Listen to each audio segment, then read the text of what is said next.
What we've seen is the Home Secretary is basically bringing forward the Snoopers Charter, which was roundly rejected by Parliament with cross-party rejection. She's bringing it back in bite-sized chunks.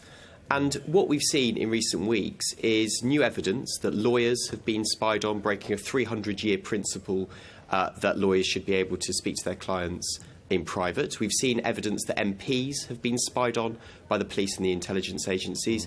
We've seen evidence that journalists who have anonymous sources coming forward to them speaking about terrorism, speaking about paedophilia, speaking about NHS malpractice.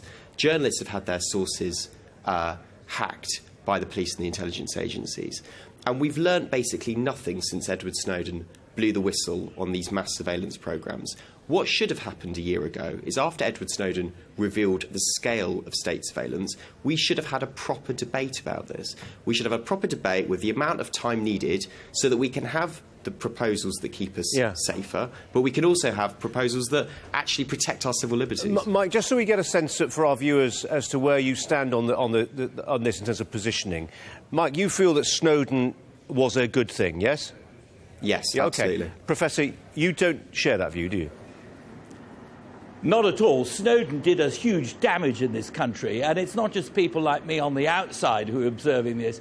People like, for example, Sir David Oman, who's been a very senior figure in the intelligence world for quite a long time, has talked about the enormous damage done by Snowden, by the Guardian newspaper in the United Kingdom, which has made it clear to people that our GCHQ and MI5 to a certain extent have been able to intercept electronic messages. People aren't communicating in the same way any longer. We don't know where they are. We don't know what they're up to, thanks to Snowden and this completely misguided civil libertarian lobby that we're hearing about. The security authorities are actually losing hands down to the extremists. That's why Theresa May's announcing these measures. That's why the public are being called. Yeah. Go on, Mike.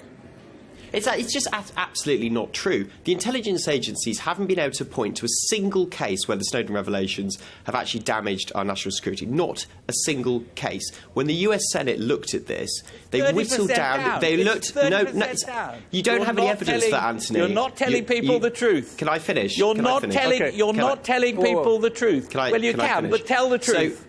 Well, the truth is, when the US Senate looked at all of the US surveillance programmes, they whittled down to 2 incidences, one of which was actually a commercial incident. So it was the US government spying on a commercial rival. And one of them, there may have been a link. These programmes may have, in fact, made us safer. But that was out of thousands of programmes. There is literally, Anthony, as you know, the choice is yours. Sorry, let me just finish this sentence. As you know, you are choosing to spend billions of pounds on programmes which are not proven to work. Civil liberties campaigners want to make sure we have enough police on the streets that they can do the job, and that actually makes us safer, not programmes where there's no evidence that they work. Police on the street.